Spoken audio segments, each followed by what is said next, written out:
Hello everyone and welcome back to another tutorial. Today we're going to see how to return Amazon items. Before starting, make sure your item is eligible. First, log into your Amazon account and go to your orders. Find the order you want to return, then click return or replace items. Check the box next to the item you're sending back.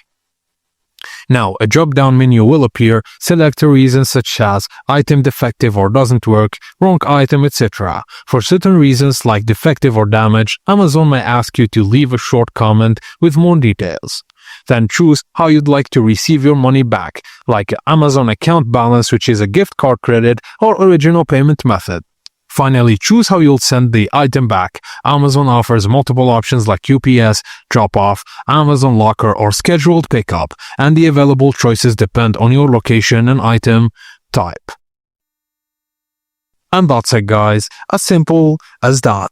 Thank you guys for watching, and please, if you like this video, don't forget to like and subscribe for more tips and tricks like this.